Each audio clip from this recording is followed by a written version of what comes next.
Assalamualaikum warahmatullahi wabarakatuh. Perkenalkan, nama saya Miralda Devinta dengan NIM 2305898. Adanya tujuan saya membuat video ini adalah untuk memenuhi tugas mata kuliah administrasi dan supervisi pendidikan dengan dosen pembimbing, yaitu Bapak Dr. Hanif Al-Kadri.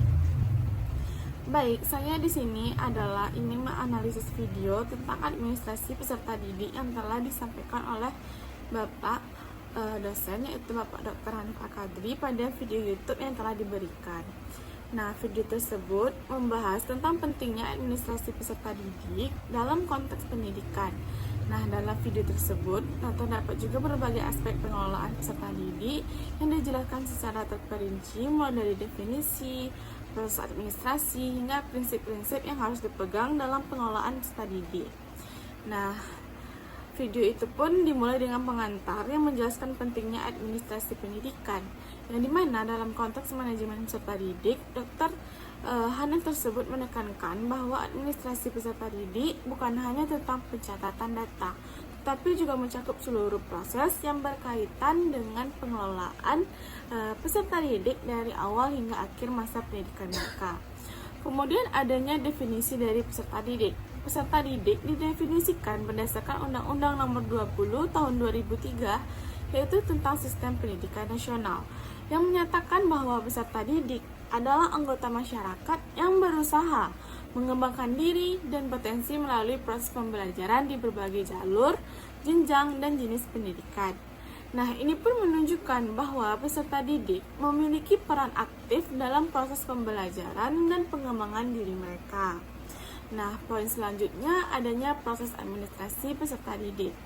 Nah, proses ini pun terdiri dari beberapa tahapan penting. Yang pertama, adanya penerimaan peserta didik baru atau kita mengenalnya dengan PPDB. Yang pertama itu adanya perencanaan, yang dimana penerimaan peserta didik baru diawali dengan perencanaan yang matang sehingga menentukan jumlah siswa yang akan diterima. Nah, langkah selanjutnya yaitu sosialisasi, yang dimana informasi mengenai PPDB harus disampaikan secara jelas kepada masyarakat agar calon peserta didik memahami prosedur dan persyaratan. Dan yang terakhir yaitu pendaftaran, yang dimana calon siswa melakukan pendaftaran dengan melengkapi dokumen-dokumen yang diperlukan oleh institusi yang mereka masuki.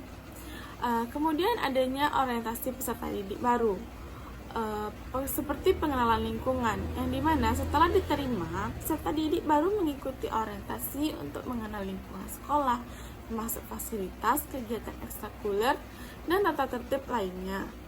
Kemudian yaitu adanya bimbingan konseling, yang dimana selama orientasi, bimbingan konseling juga diberikan untuk membantu siswa beradaptasi dengan lingkungan yang baru. Kemudian yaitu pembinaan dan pengembangan. Nah, ini pun terbagi atas dua, yaitu bimbingan akademis dan pengembangan karakter. Pada bimbingan akademis, setelah orientasi, pembinaan akademis dilakukan untuk meningkatkan kemampuan belajar siswa. Dan pada pengembangan karakter ini, selain aspek akademis, pengembangan karakter juga menjadi fokus utama dalam administrasi peserta didik. Kemudian adanya penilaian dan evaluasi, seperti penilaian berkala, yang dimana penilaian dilakukan secara berkala untuk mengukur kemajuan belajar siswa. Yang terakhir yaitu evaluasi pada program. Nah, evaluasi program ini dilakukan untuk mengetahui efektivitas metode pengajaran dan administrasi yang telah diterapkan. Kemudian adanya fokus kegiatan administrasi peserta didik. Nah, pada perencanaan ini merupakan langkah awal yang sangat penting dalam administrasi peserta didik. Nah, Bapak juga menjelaskan bahwa terdapat dua aspek utama dalam perencanaan itu. Yang pertama ada analisis kebutuhan, dan yang kedua ada rekrutmen. Nah, pada analisis kebutuhan ini terdapat penetapan jumlah peserta didik, yang dimana penting untuk menetapkan jumlah siswa yang akan diterima berdasarkan kapasitas lembaga pendidikan. Nah, yang kedua itu kita harus merumuskan perhitungan, yang dimana rumus yang digunakan adalah jumlah kursi dikalikan muatan kursi ditambah siswa yang tinggal di kelas atau yang mengulang. Kemudian pada rekrutmen, nah kita jelaskan dulu bahwa rekrutmen itu merupakan proses pencarian dan penarikan calon peserta didik yang memenuhi standar lembaga pendidikan. Nah, pada proses rekrutmen itu terdapat beberapa tahapan.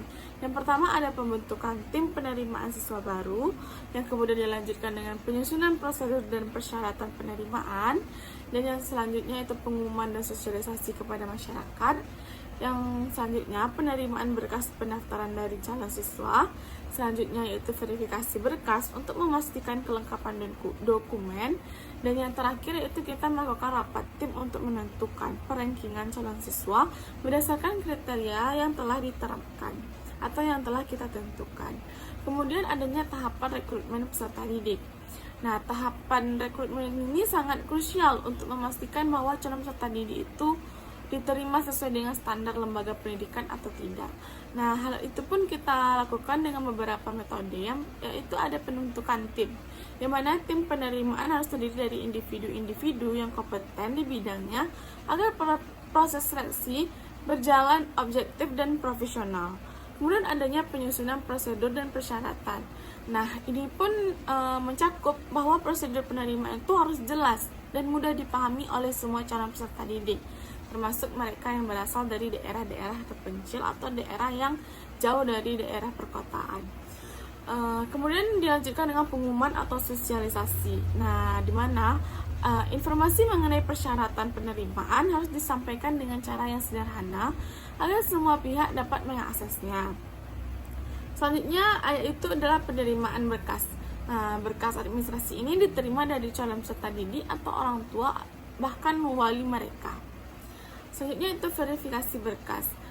Tim penerimaan melakukan verifikasi berkas untuk memastikan semua dokumen itu lengkap dan memenuhi syarat.